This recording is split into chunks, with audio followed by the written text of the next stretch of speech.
Nós vimos no último estudo que Deus, através da sua palavra, diz que nós somos incapazes de guardar os mandamentos. Através do nosso esforço, nós não vamos chegar até Deus. Através dos nossos méritos, nós não vamos chegar até Deus. Assim como Adão e Eva não chegariam até Deus através de seus méritos, assim como Caim não chegou até Deus através de seus méritos, assim como as pessoas da época da Torre de Babel não chegaram até Deus através do seu plano e esforço, também nós, se depender da nossa obediência, da nossa santidade, nós nunca vamos chegar até Deus. Os mandamentos servem para nos mostrar que nós estamos sujos diante de Deus, que nós estamos separados de Deus. E vamos ver isso em Ezequiel, capítulo 18. Você abre no meio da sua Bíblia Salmos, e aí você vai virando para o final. Você vai ver Provérbios, Eclesiastes, Cantares, Isaías, Jeremias, Lamentações e Ezequiel, capítulo 18. Verso 4, eu vou ler. Pois todas as almas são minhas, como a alma do Pai, também a alma do Filho é minha. A alma que pecar, essa morrerá. Em um outro lugar da Bíblia diz assim, que o salário do pecado é a morte. Em Romanos, capítulo 3, verso 23, diz que porque todos pecaram e destituídos estão da glória de Deus, ou seja, afastados estão, longe estão da glória de Deus. Tem uma outra versão que diz assim, pois todos pecaram e afastados estão da presença gloriosa de Deus. Então, qualquer pessoa que tenha pecado está separado de Deus, espiritualmente morto, e é incapaz de chegar até Deus pelos seus méritos. Êxodo, capítulo 24, começando no verso 12, nós vamos ler até o 18. Eu vou ler e vocês acompanhem na sua Bíblia. Então disse o Senhor a Moisés, sobe a mim ao monte e espera ali, e dar-te-ei tábuas de pedra, e a lei, e os mandamentos que escrevi para os ensinares. Só voltando um pouquinho aqui, parando um pouquinho aqui, quando Deus deu para os mandamentos no Monte Sinai, Deus manda depois Moisés subir, e Deus ia dar isso escrito em tábuas, e daria outras leis, além dos mandamentos. Existiam leis morais, que se referiam à moral das pessoas, e existiam leis sociais, como, por exemplo, divisas de terra. Existiam leis higiênicas, como, por exemplo, cada um tinha que carregar uma pazinha quando tinha que fazer as suas necessidades básicas, cavar um buraco e enterrar. Por que leis higiênicas? Para evitar que desse doença, se alastrasse doenças perante todos. Então, existiam leis sociais, morais e higiênicas também. Então, não era somente os 10 mandamentos. Eram mais de 600 itens de leis que Deus havia deixado. E se a pessoa quer viver pela lei, tem que seguir todos eles. E errou em um só, é suficiente para ser culpado diante de Deus e estar afastado dele, separado dele. Continuando então no verso 13. Levantou-se Moisés com Josué, seu servidor, e subiu ao monte de Deus. Disse Moisés aos anciãos, esperai-nos aqui até que tornemos a vós. Arão e Ur ficam convosco, e quem tiver alguma questão se achegará a eles. Tendo Moisés subido, a nuvem cobriu o monte, e a glória do Senhor repousou sobre o monte Sinai. A nuvem o cobriu por 6 dias, e ao 7º dia chamou Deus a Moisés do meio da nuvem. Aos olhos dos filhos de Israel, a glória do Senhor era como um fogo consumidor no cume do monte. Então Moisés entrou na nuvem, depois de subir ao monte, e lá permaneceu 40 dias e 40 noites. Então lá no monte, Deus começou a dar outras leis e uma coisa específica que nós vamos começar a estudar agora, que tem um significado muito importante para o entendimento, principalmente no futuro, na parte final do estudo. Então vamos ler agora, alguém pode ler, por favor, capítulo 25, versos 8 e 9. Me farão um santuário para que eu possa habitar no meio deles. Segundo tudo que eu te mostrar, para modelo do tabernáculo e para modelo de todos os seus móveis, assim mesmo o farei. Deus mandou o povo fazer um santuário, um tabernáculo, um local onde Deus mostraria a sua glória, um lugar que simbolizaria a sua presença. Deus se mostraria presente através daquele lugar, através daquela coluna de nuvem ou de fogo que sempre acompanhou o povo de Israel. Então ali Deus repousaria como se fosse um símbolo da sua presença. Nós vamos entender um pouquinho mais sobre isso daqui a pouco. Alguém pode ler versos 10 e 11? Também farão uma arca de madeira de acácia, de 2 côvados e meio será o seu comprimento, de 1 côvado e meio a largura, e de 1 côvado e meio a altura. De ouro puro a cobrirás, por dentro e por fora a cobrirás, e farás sobre ela uma bordadura de ouro ao redor. Veja como é interessante. Deus, ele sempre busca se comunicar com o homem. Ele chamou Moisés até lá em cima, Deus sempre se comunica com o homem, como ele quer se comunicar conosco aqui através da sua palavra. Josué era ajudante de Moisés e foi junto, e isso vai ser importante para a gente entender a próxima lição da semana que vem. Aí chegando lá em cima, Deus começa a dar a planta desse tabernáculo, desse local que Deus havia preparado, escolhido, determinado, para que através dele, Deus simbolizasse, Deus demonstrasse coisas importantes para a raça humana. E agora Deus manda fazer a arca num lugar, para colocar num lugar santíssimo. Então vamos entender um pouco sobre isso. Deus mandou fazer o tabernáculo, nós vamos ver os textos para mostrar cada uma dessas partes, e nesse lugar Deus repousaria ou a coluna de nuvem ou de fogo mostrando a sua presença. A presença de Deus seria simbolizada pela parte interna dessa tenda, uma parte dessa tenda aqui na parte interna. Só que havia uma cerca, nós vamos ver por que havia essa cerca, e havia várias coisas antes de chegar lá dentro, e nós vamos ver a razão. Então, olhando lá dentro, esse tal lugar santíssimo, havia dentro do tabernáculo, aqui essa parte, haviam dois departamentos, duas repartições. O chamado lugar santo, onde o sacerdote diariamente ia e orava a Deus e intercedia pelo povo, e o lugar santíssimo, onde ninguém entrava, a não ser o sumo sacerdote, que era o chefe dos sacerdotes, uma única vez por ano, e ainda com um sacrifício de sangue.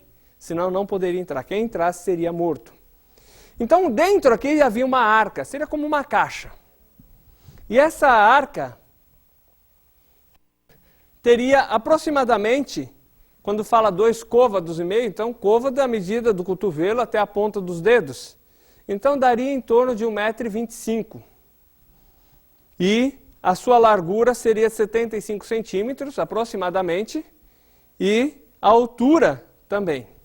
Então tinha essa caixa retangular. O que mais que tinha ali? Nós vamos ver. Versos 17 a 20. Alguém pode ler. Farás também um propiciatório de ouro puro. De 2 côvados e meio será o seu comprimento, e a largura de 1 côvado e meio. Farás 2 querubins de ouro batido os farás, nas 2 extremidades do propiciatório. Um querubim na extremidade de uma parte e o outro na extremidade de outra parte. De uma só peça, com o propiciatório, fareis os querubins nas 2 extremidades dele. Os querubins estenderão as asas por cima, cobrindo com elas o propiciatório. Estarão eles de face voltadas para uma outra, olhando para o propiciatório. Sobre aquela caixa era colocada uma tampa chamada propiciatório. Então, essa tampa tinha fundido em ouro 2 querubins que estavam com as asas viradas como se estivesse assim, ó, e olhando para dentro daquela caixa, olhando para o propiciatório e para dentro daquela caixa. Mas o que isso simbolizaria? Algumas pessoas acham que o fato de ter esses querubins ali justifica a criação de imagens e adoração. Só que a Bíblia não se contradiz. Então, é quando ela diz que Deus não quer que faça nada para adoração, nenhum objeto para adoração, ela realmente afirma isso e detém isso até o final dela. Esses querubins não eram para ser adorados. E algumas coisas são evidentes. Uma delas é que ninguém entrava ali dentro para ver aquela imagem. Não era uma imagem, aquela, vamos dizer assim, aquela fundição. Aquilo tinha um simbolismo, não era para ser adorado, não era nem para ser visto. Quando eles desmontavam isso para caminhar no deserto, essa arca era coberta pelo esse véu, então eles não viam aquilo. Então não era um objeto de adoração. Mas ele tinha um simbolismo, um significado interessante. Dentro da arca haviam alguns objetos. Então vamos em Hebreus, capítulo 9, versículo 4. Que tinha o altar de ouro do incenso e a arca da aliança, toda coberta de ouro, na qual estava um vaso de ouro que continha o maná e a vara de Arão, que tinha brotado, e as tábuas da aliança. Então, dentro dessa arca, haviam 3 objetos básicos. Um pote com o maná, que era aquele pão que Deus deu no deserto, as tábuas da lei e uma vara de Arão, que floresceu do dia para a noite. Nós vamos estudar um pouco mais sobre a história do maná, o porquê que o maná estava ali, mas tudo simbolizava que o povo de Israel era pecador e estava longe de Deus. O povo de Israel não conseguia guardar a lei de Deus. O povo de Israel não conseguia aceitar a provisão de Deus. Deus estava todo dia provendo, dando para eles pão. E um dia eles reclamaram. Na próxima lição a gente vai ver quando eles reclamaram daquela comida que Deus estava dando. Depois eles reclamaram da autoridade que Deus tinha colocado sobre eles, que era Moisés e Arão. Então tudo que estava ali dentro simbolizava: o homem é pecador, Israel pecou, Israel rejeitou o que Deus deu, rejeitou a autoridade que Deus colocou, rejeitou os mandamentos de Deus, não consegue obedecer. Então tudo isso mostrava o pecado do homem. Mas havia essa tampa chamada propiciatório. E uma vez por ano o sumo sacerdote entrava ali e em cima daquela tampa colocava sangue. Isso tem um significado importante. Porque quando os querubins estão lá, olhando para dentro ali, a glória de Deus muitas vezes saía no meio ali. Então, quando está olhando ali para dentro e não tem sangue, o homem é pecador, é culpado. Mas quando olhava e via o sangue, sim, o homem ainda é pecador e culpado, mas houve um pagamento. Lembra na parte do Egito, quando o povo de Israel estava para sair do Egito, Deus mandou colocar o sangue na porta? Era o mesmo simbolismo, havia o sangue. Então havia sido feito um pagamento. Por isso que chamava propiciatório, quer dizer, através daquele sacrifício, Deus ficava propício, a favor. Então por isso que tinha esse lugar aqui dentro. E no final do estudo vocês vão entender a importância dessa questão desse sangue aqui em cima e do fato do propiciatório de Deus ficar a favor através daquele sangue em cima do propiciatório. Vamos ler mais um pouco lá em Êxodo. Alguém pode ler capítulo 26, versos 31 até 33. Farás também um véu de estofo azul, púrpura e carmesim, e de linho fino retorcido. Com querubins, obra de artífice se fará.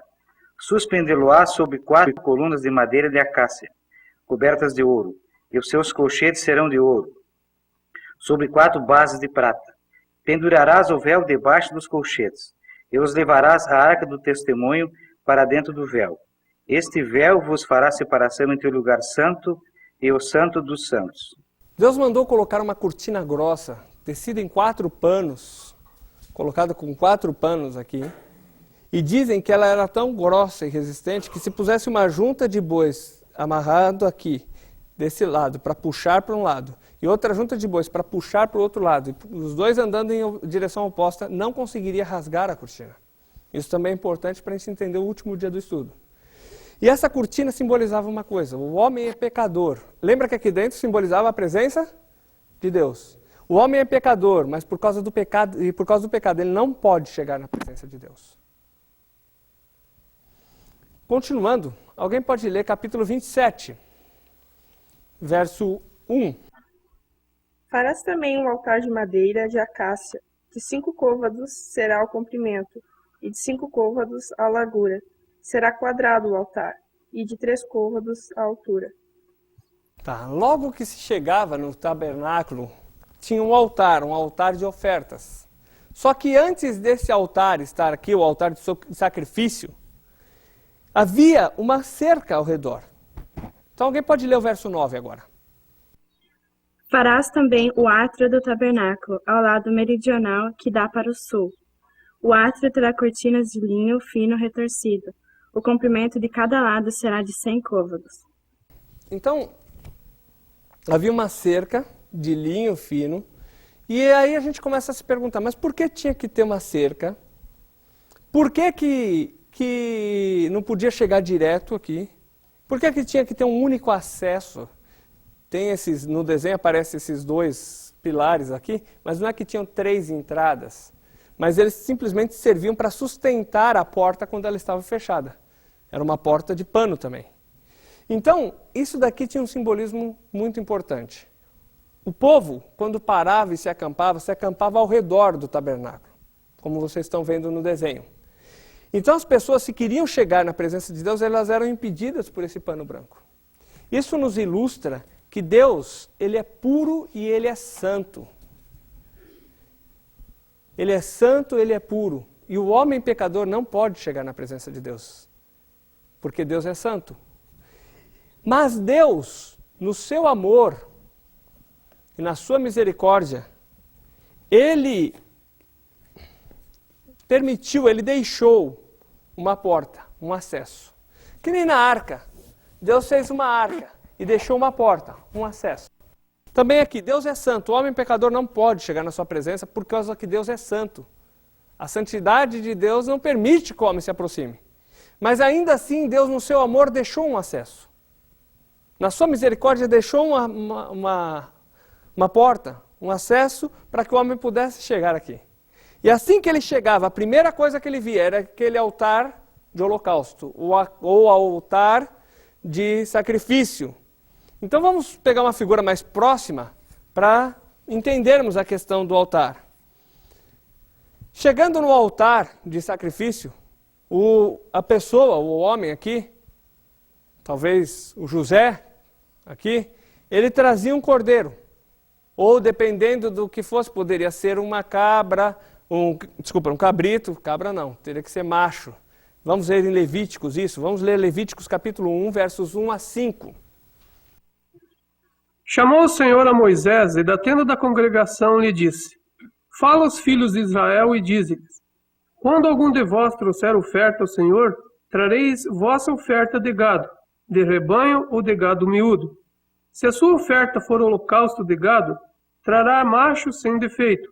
A porta da tenda da congregação o trará, para que o homem seja aceito perante o Senhor. E porá a mão sobre a cabeça do holocausto, para que seja aceito a favor dele, para a sua expiação. Depois imolará o novilho perante o Senhor, e os filhos de Arão, os sacerdotes, apresentarão o sangue e o aspergirão ao redor sobre o altar que está diante da porta da tenda da congregação. Esse texto nos mostra que poderia ser de gado, ou poderia ser um cordeiro, ou de repente até uma ave, dependendo do tipo de situação. E aí o livro de Levíticos vai especificando, para cada situação tinha um sacrifício adequado. E quando, por exemplo, nascia uma criança, era oferecido um sacrifício de gratidão a Deus. Se a família era pobre, seriam 2 pombinhas, ou rolinhas. Então, esse chegava com um cordeiro, vamos colocar assim. Chegava com um cordeiro e dizia assim, ó, eu sou pecador, eu não consigo guardar as leis de Deus, eu tenho falhado com Deus. Eu sei que eu mereço o julgamento de Deus, eu sei que eu mereço a morte, o castigo de Deus. Mas Deus prometeu que viria alguém para resolver o problema do pecado. Então ele trazia aquele cordeiro dizendo assim, eu sei que eu sou culpado, mas eu trouxe esse inocente para levar o castigo no meu lugar. Para levar o fogo, o julgamento de Deus no meu lugar. Ele ainda era pecador? Sim. Mas o inocente levava o castigo e a culpa no lugar do culpado, do pecador. Vejam só, Deus santo, o homem não podia se aproximar dele, mas Deus no seu amor e misericórdia deixa um acesso. E nesse acesso, a primeira coisa que tem é o altar de sacrifício. Não podia entrar na presença de Deus sem antes haver a morte de um inocente no lugar do culpado. Sem antes haver o pagamento ou sem antes ser satisfeita a justiça de Deus e a santidade de Deus. Passando pelo altar de holocausto, havia aqui no fundo uma pia, onde o sacerdote se lavava. Vamos pegar uma figura mais próxima para ilustrar. Havia uma pia. Aí ele se lavava e entrava dentro da tenda ali, dentro do tabernáculo propriamente dito. Que seria aqui. Aí o sacerdote, então vamos ver um pouco sobre o sacerdote que a Bíblia fala. Capítulo 28 de Êxodo, versos 1 a 4. Faze também vir para junto de ti Arão, teu irmão, e seus filhos com ele dentre os filhos de Israel, para me oficiarem como sacerdotes, a saber, Arão e seus filhos Nadab, Abiú, Eleazar e Itamar. Farás vestes sagradas para Arão, teu irmão, para glória e ornamento. Falarás também a todos os homens hábeis, a quem enchiu do espírito de sabedoria, que façam vestes para Arão, para consagrá-lo, para que me ministre o ofício sacerdotal. As vestes, pois, que farão são estas: um peitoral, uma estola sacerdotal, uma sobrepeles, uma túnica bordada, mitra e cinto. Farão vestes sagradas para Arão, teu irmão, e para seus filhos, para me oficiarem como sacerdotes. Então, Arão e seus filhos foram colocados no ofício, no trabalho de sacerdotes.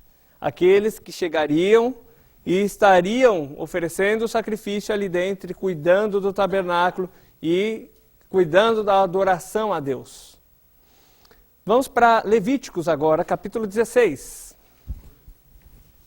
Versos 1 e 2, alguém pode ler. Como Arão deve entrar no santuário. E falou o Senhor a Moisés, depois que morreram os 2 filhos de Arão, quando se chegaram diante do Senhor e morreram.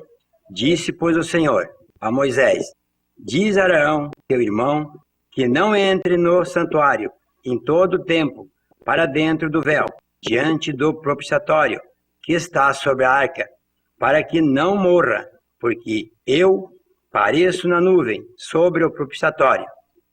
Havia uma coisa que Deus deixava claro com respeito ao trabalho do sacerdote. Ele não podia entrar dentro do lugar santíssimo a qualquer hora, como quisesse. Tinha que ser no dia determinado por Deus, da maneira determinada por Deus. Não adiantava ele tentar ir da maneira dele ou em qualquer dia, porque senão o resultado seria o quê? Morte. Ou seja, qualquer um que tentar entrar na presença de Deus diferente da maneira dele, o resultado é morte. Se qualquer um de nós tentar chegar na presença de Deus pela sua maneira, de uma maneira diferente à de Deus, o resultado vai ser morte, separação de Deus, morte espiritual. E aqui no caso do sacerdote, seria morte física. Versículos 15 a 17, alguém pode ler, por favor. Depois degolará o bode da expiação, que será pelo povo, e trará o seu sangue para dentro do véu. E fará como o seu sangue, como fez com o sangue do novilho, e o expangirá sobre o propiciatório e perante a face do propiciatório. Assim fará expiação pelo santuário, por causa das imundícias dos filhos de Israel, e das suas transgressões, e de todos os seus pecados, e assim fará para a tenda da congregação, que reside com eles no meio das suas imundícias. E nenhum homem estará na tenda da congregação, quando ele entrar para fazer expiação no santuário, até que ele saia, depois de feita a expiação por si mesmo, e pela sua casa e por toda a congregação de Israel. Tá. Então, no dia determinado por Deus, o sumo sacerdote entraria aqui dentro e colocaria o sangue sobre o propiciatório. Então, quando Deus olhava para o propiciatório, sabia que o povo era pecador ainda, mas vendo o sangue dizia, olha, houve um pagamento. Esse era o objetivo. E só o sumo sacerdote podia entrar aqui. E só naquele dia determinado por Deus. E só fazendo aquilo que Deus havia determinado que se fizesse. Não podia ser de outra maneira, nem em outro dia e nem outra pessoa fazendo isso. Vamos voltar para Êxodo, capítulo 32. Moisés e Josué estavam no monte ainda, e o povo de Israel se desviou e começou a fazer o que era mal aos olhos do Senhor. Então alguém pode ler verso 1. Mas vendo o povo que Moisés tardava em descer do monte, acercou-se de Arão e disse-lhe: Levanta-te, faze-nos deuses, que vão adiante de nós, porque quanto a este Moisés, o homem que nos tirou da terra do Egito, não sabemos o que sucedeu. O povo começou a pedir para Arão, olha, nós não sabemos o que aconteceu com Moisés. Lembra que Moisés ficou 40 dias, lembra que a gente leu isso já? 40 dias no monte. Então o povo, acho que o Moisés morreu por lá, Arão. Então vamos fazer o seguinte, vamos fazer um jeito aqui para a gente. Então alguém pode ler versos 2 até 4. Disse-lhes Arão: Tirais as argolas de ouro das orelhas de vossas mulheres, vossos filhos e vossas filhas, e trazei-mas. Então todo o povo tirou das orelhas argolas e trouxeram Arão. Este, recebendo-as das duas mãos, trabalhou o ouro com buril e fez dele um bezerro fundido. Então disseram: São estes, ó Israel, os teus deuses, que te tiraram da terra do Egito. Então eles pegaram e fizeram um bezerro de ouro. Fundiram o bezerro, derreteram suas joias, suas coisas de ouro, pulseiras, o que fosse, e daquilo fizeram um bezerro de ouro. E aí começaram a adorar aquele Deus, aquele bezerro, aquele animal fundido ali, e dizer, esse é o Deus que nos tirou da terra do Egito. Deus, com tanto poder, os tirou do Egito. Deus, na sua misericórdia e amor, cuidou deles durante todo aquele percurso. E agora eles, em vez de adorarem a Deus, pegam e colocam a sua fé numa escultura, numa imagem. Moisés descendo do monte, vendo a situação, versos 7 e 8, vamos ver o que acontece. Então disse o Senhor a Moisés: Vai, desce, porque o teu povo que fizesse sair do Egito se corrompeu, e depressa se desviou do caminho que lhe havia eu ordenado. Fez para si um bezerro fundido, e o adorou, e lhe sacrificou, e disse: São estes, ó Israel, os teus deuses, que te tiraram da terra do Egito? Então Deus disse para Moisés, desce que o povo já se desviou. Então Deus dá as tábuas da lei para Moisés, e Moisés desce. Alguém pode ler versos 15 e 16? E voltando-se, desceu Moisés do monte com as duas tábuas do testemunho nas mãos. Tábuas escritas de ambas as bandas, de uma e de outra banda estavam escritas. As tábuas eram obra de Deus. Também a escritura era a mesma escritura de Deus, esculpida nas tábuas. Quando Moisés está descendo, ele já ouve de longe o barulho do povo fazendo festa em homenagem e adoração àquele Deus, aquela imagem. Então, versos 19 a 20, alguém pode ler. Logo que se aproximou do arraial, viu ele o bezerro e as danças. Então, acendendo-lhe a ira, arrojou das mãos as tábuas e quebrou-os ao pé do monte. E, pegando no bezerro que tinha feito, queimou-o e reduziu a pó, espalhou sobre a água e deu de beber aos filhos de Israel. Então o povo estava dançando, festejando, esse é o nosso Deus que nos tirou do Egito. E quando Moisés está descendo do monte, ele vê aquela cena e ele lança as tábuas no chão. Talvez como um simbolismo de que o povo estava quebrando a lei de Deus. Um tanto por indignação, como esse povo que prometeu que faria tudo o que Deus diz, logo depois, em poucos dias, já está fazendo um bezerro e adorando aquele bezerro, adorando uma imagem, e dizendo que foi essa coisa que não fala, que não vê, que não ouve, que não anda, que não pode fazer nada, que precisa que alguém a carregue, dizendo que isto é que os tirou do Egito, que isto é que os ajudou. Vamos ver a consequência do que o povo fez. Então o povo se desviou de Deus, rejeitou o que Deus havia dito. Alguém pode ler verso 28? E fizeram os filhos de Levi segundo a palavra de Moisés, e caíram do povo naquele dia uns 3.000 homens. Deus é santo. Deus é puro. Deus não vive junto com o pecado. Deus é justo, Ele sempre vai punir o pecado.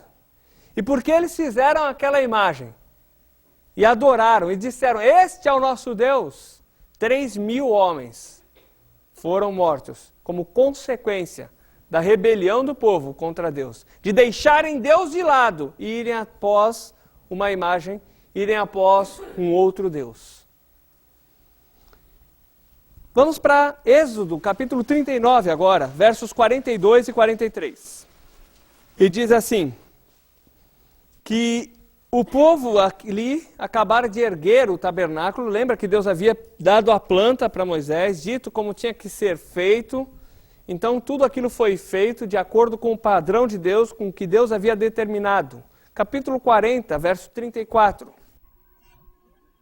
Então a nuvem cobriu a tenda da congregação e a glória do Senhor encheu o tabernáculo. Tá bom, e quando Deus fez, diz que a glória de Deus cobriu todo o tabernáculo, mostrando aquele simbolismo de que aquele lugar simbolizava a presença de Deus no meio do povo de Israel. Agora, nós vamos ver uma coisa interessante que aconteceu aqui dentro e com os sacerdotes. Então vamos em Levíticos, capítulo 10, ver uma história que mostra um pouco da santidade de Deus. Levíticos, capítulo 10.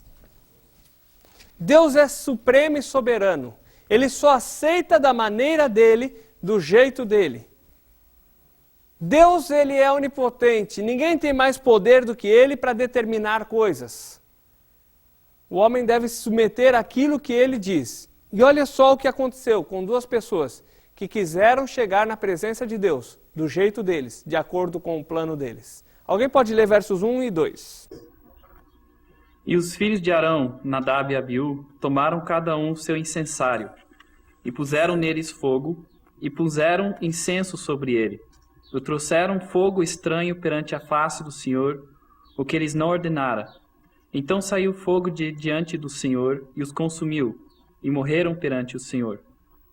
Nadab e Abiú eram filhos de Arão. E eles entraram aqui dentro do tabernáculo, entraram aqui pela porta e vieram aqui dentro. E dentro dos seus incensários, então incensário é essas taças onde eles colocavam o incenso. Então dentro dos incensários tinha fogo. Só que tinha um problema, o fogo que eles estavam levando era um fogo diferente do que o que Deus havia determinado. Deus havia determinado que eles chegassem na presença de Deus, chegassem ali diante daquele altar de oração, altar de incenso ou altar de oração, com um fogo que viesse do altar de holocausto. Deus havia determinado que eles chegassem ali e com aquele fogo, e aí depois orassem a Deus. Só que eles trouxeram um fogo estranho, ou seja, de algum outro lugar, da maneira deles, diferente do que Deus tinha determinado. E quando eles chegaram ali, na presença de Deus, para orar a Deus, saiu um fogo e os consumiu. Foram mortos na hora. Lembra que o fogo sempre tem a ver com o julgamento de Deus. Então Deus destruiu Sodoma e Gomorra com fogo. Deus preparou um lago de fogo preparado para Lúcifer e aqueles que seguirem seus passos, os seus anjos e as pessoas que seguirem seus passos. Sempre está relacionado à justiça de Deus, em todos os aspectos dessa justiça. E esses dois tentaram chegar na presença de Deus, da maneira deles, de acordo com o plano deles, de uma forma diferente do que Deus havia determinado. E o resultado foi morte, foi fogo, foi julgamento de Deus. Isso tem uma lição muito importante para nós. O homem pecador, separado de Deus, ele nunca vai conseguir chegar na presença de Deus, de acordo com a sua maneira e o seu plano. Se alguém tentar chegar na presença de Deus, através do seu plano, através das suas obras, através da sua maneira de pensar, o resultado vai ser o mesmo que eles tiveram, que é fogo. Não adianta você tentar chegar, vamos colocar o exemplo aqui, alguém tentar chegar na presença de Deus pulando a cerca aqui, pulando esse tecido, essa cortina que cercava. Não adiantava alguém tentar chegar lá dentro sem antes passar pelo altar. Tinha que ser da maneira de Deus, através da porta, o único acesso, passando pelo altar, através de um sacrifício, de um inocente no lugar de um culpado, para depois se entrar lá dentro, e aí lá dentro, de acordo com a maneira de Deus, falar com Deus. Esses homens tentaram de um jeito diferente, e o resultado foi fogo. Se nós tentarmos chegar até Deus da nossa maneira, através do nosso esforço, ou das tradições que seguimos, ou das obras que fazemos, ou dos rituais que achamos importantes, mas sem ser da maneira de Deus, se tentarmos chegar desse jeito, o resultado também vai ser o julgamento de Deus, o castigo de Deus. No próximo estudo, nós vamos ver o que acontece com esse povo de Israel. Como que é o decorrer da vida deles ali no deserto e a saída deles do deserto entrando na terra que Deus prometeu que daria a eles.